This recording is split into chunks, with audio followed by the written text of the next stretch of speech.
इस वीडियो में हम करेंगे class 10 NCERT chapter 5 arithmetic progression का एक्सरसाइज 5.3 नंबर 4। तो question, how many terms of the AP 9, 17, 25 must be taken to give a sum of 636। तो सबसे पहले हम एपी को लिख देते हैं। एपी हमें दे दिया है 9, 17, 25। तो यहाँ पर सम मतलब ये एपी का अगर हम सम निकालेंगे तो मीन्स एसएन दे दिया हमें, एसएन दे दिया 636 और हमें फाइंड आउट करना है how many terms means N find out करना है। तो ऑब्वियसली यहाँ पर ए पहले फर्स्ट टर्म है 9, कॉमन डिफरेंस हमें फाइंड आउट करना है a2 माइनस a1 करके। तो यहाँ पर a2 17 है, 17 माइनस 9 तो ये आ गया 8। तो यहाँ पर हमें n फाइंड आउट करना है। तो Sn का फॉर्मूला हमें पता है, Sn is equal to n/2 2a plus n-1 into D. तो यहाँ पर Sn का वैल्यू हमें सम ऑफ द टर्म्स 636 दे दिया है। तो Sn का फॉर्मूला होता है n/2 2a plus n-1 into D, D is equal to 636। तो यहाँ पर n का वैल्यू हमें फाइंड आउट करना है, n/2 आ गया 2a, a यहाँ पर दिया है 9, 2 इंटू 9 प्लस n का वैल्यू हमें नहीं पता, d हम फाइंड आउट किए हैं 8 इज इक्वल टू 636। तो यहाँ पर हम 2 का साइड चेंज कर देंगे तो ये मल्टीप्लाई हो जाएगा जाके n इंटू या 9 2 सर 18 और ये 8 बारी बारी में मल्टीप्लाई हो जाएगा 8 into n 8n minus 8 is equal to 636 into 2। तो अभी एंड ये लाइक टर्म यहाँ पर सब्ट्रैक्ट हो जाएगा 8n 18 माइनस 8 तो ये आ गया 10 और ये मल्टीप्लाई करेंगे तो 1272 आ रहा है, 1272 आ रहा है। तो अभी ये n इसके साथ बारी बारी में मल्टीप्लाई होगा 8n इंटू n आ गया 8n² प्लस 10n। अच्छा, इसको अगर हम सब्ट्रैक्ट कर देंगे तो 1272 इज इक्वल टू 0। अभी ये क्वालिटी की क्वेश्चन बन गया, इसको हमें सॉल्व करना है। तो यहाँ पर हमें दिख रहा है सब में 2 कॉमन फैक्टर है तो हम 2 कॉमन ले सकते हैं। यहाँ पर मैं 2 को कॉमन ले जा रही हूँ तो ये आ जाएगा 4n² माइनस सॉरी यहाँ पर प्लस आएगा 5n माइनस ये 636 2 से डिवाइड करेंगे तो ये 636 आ जाएगा इज इक्वल टू 0। तो 2 का साइड चेंज करने से 0 डिवाइडेड बाय हो जाएगा तो ये आ गया 4n² plus 5n minus 636 is equal to 0। तो यहाँ पर हम स्प्लिटिंग को मिडिल टर्म करके फाइंड आउट करेंगे। तो यहाँ पर a प्लस बी और a b हमें फाइंड आउट करना है। a प्लस बी होता है n का कोफिशिएंट किया गया 5 और ये माइनस 636 इंटू 4 हो जाएगा, 636 इंटू 4 क्योंकि n² का कोफिशिएंट जो होगा उसके साथ हम मल्टीप्लाई करेंगे। और एक वे में भी आप इसको निकाल सकते हैं क्वालिटी की क्वेश्चन का फॉर्मूला डाल के। तो यहाँ पर मैं ये स्प्लिटिंग द मिडिल टर्म करके निकालती हूँ। तो यहाँ पर हमें 2 नंबर फाइंड आउट करना है जहाँ पर दोनों का सम आएगा 5 और मल्टीप्लाई करने से ये वाला 636 इंटू 4 आ जाएगा। तो मैं एक काम कर रही हूँ, 636 को प्राइम फैक्टर्स निकाल देंगे 3 2 1 से 2 2 8 फिर 2 1 से 3 2 1 से 2 5 से 2 9 से ये फिर 3 में डिविजिबल है 3 5 से 53 एक प्राइम नंबर है और फर्दर इसका फैक्टर्स नहीं आएंगे क्योंकि प्राइम नंबर आ गया। तो यहाँ पर हमारा 4 इंटू था तो ये आ गया 2 2 से 4 4 3 से 12 इंटू यहाँ पर 4 भी एक फैक्टर है इसका तो 12 4 से 48 तो 48 से 53 से अगर 48 हम सब्ट्रैक्ट करेंगे तो 5 आ जाएगा। तो मैं यहाँ पर ये तीनों प्लस इसको मल्टीप्लाई करेंगे तो ये आ गया 53 माइनस 48 करेंगे तो ये आ जाएगा 5 आ जाएगा। और ये वैसे यहाँ फैक्टर्स निकाले मल्टीप्लाई करने से वही नंबर ही आएगा।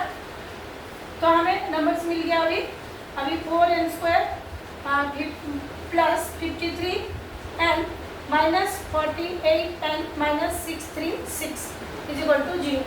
शायद ये थोड़ा सा प्रैक्टिस की तरह से प्रॉब्लम हो सकता है।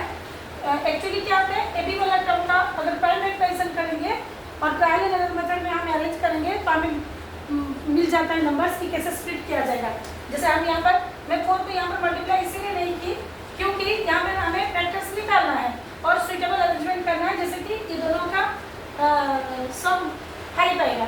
तो यहाँ पर मुझे मिल गया ऑलरेडी, तो इसलिए मैं 4 को यहाँ पर मैं मल्टीप्लाई नहीं की। तो नेक्स्ट अभी ये n कॉमन आ गया, तो यहाँ पर 4n प्लस 53, यहाँ पर हमारा कॉमन आएगा 12 कॉमन आने से ये आ गया 4n, क्योंकि 12 4 से 48 होता है और इसको देख के भी मैं इसको निकाल दूँ और यहाँ पर प्लस आने जाएगा ताकि ब्रैकेट जब हम खोलेंगे तो प्लस माइनस मल्टीप्लाई के माइनस आ जाएगा। अच्छा, फिर अगर इसको हम 12 के साथ डिवाइड करेंगे तो 53 ही आएगा क्योंकि हम प्राइम फैक्टर्स ऑलरेडी निकाल चुके हैं। तो यहाँ पर हमारा आया 4n प्लस 53 कॉमन आ गया और n minus 12 is equal to 0। Multiplication of two things is 0 means इसमें से दोनों टर्म में से कोई जरूर 0 है। तो अगर 4n plus 53 is equal to 0 आया तो 4n is equal to minus 53 और n का वैल्यू आ जाएगा माइनस 53/4। अगर n minus 12 is equal to 0 आ रहा है तो n का वैल्यू आ जाएगा 12, बट ये पॉसिबल नहीं है। n is equal to 53, n is equal to minus 53/4 is not possible क्योंकि नंबर ऑफ टर्म हमारा एक पॉजिटिव इंटीजर आना चाहिए। यहाँ पर फर्स्ट तो एक नेगेटिव आया है, फिर एक रेशनल नंबर आया है, तो ये नहीं हो सकता है पॉसिबल क्योंकि नंबर ऑफ टर्म्स हमेशा एक पॉजिटिव इंटीजर होगा, नॉट पॉसिबल।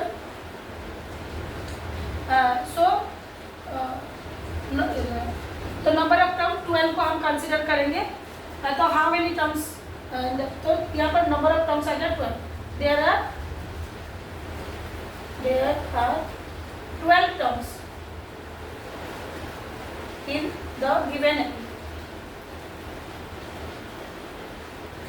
ये आ गया हमारा आंसर।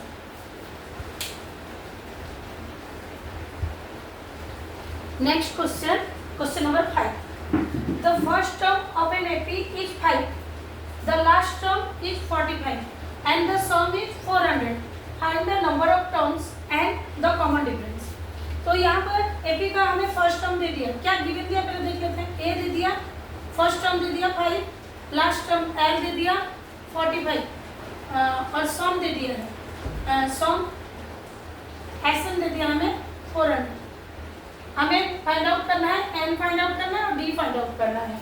तो यहाँ पर हम एसएन का फॉर्मूला पुट करेंगे, कौन या एक्चुअली फर्स्ट टर्म और लास्ट टर्म वाला फॉर्मूला पुट करेंगे। वो होता है SN is equal to n/2 a plus L is equal to 400। तो एसएन का यहाँ पर जो फॉर्मूला हम यूज किए SN is equal to n/2 a plus L, ये वाला फॉर्मूला हम यहाँ पर यूज किए क्योंकि यहाँ पर हमें फर्स्ट टर्म a गिवन है और l गिवन है। तो हमें n/2 फाइंड आउट करना है। a दे दिया 5, l दे दिया 45 इज इक्वल टू 400।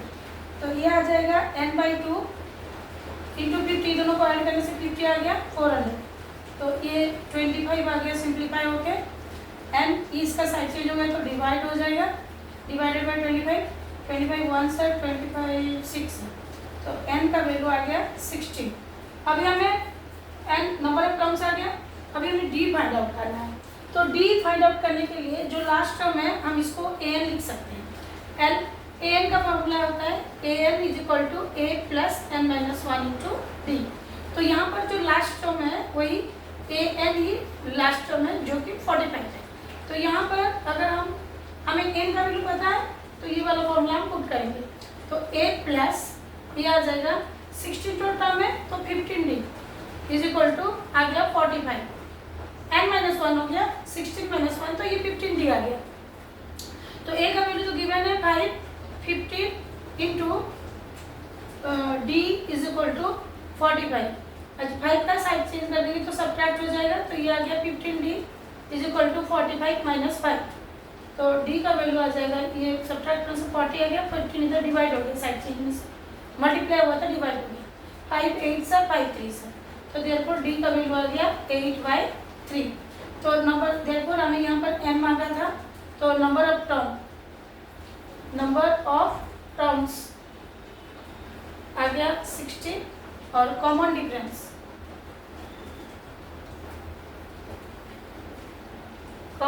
आ गया 8/3। यही दो हमें मांगा था, number of terms and common difference.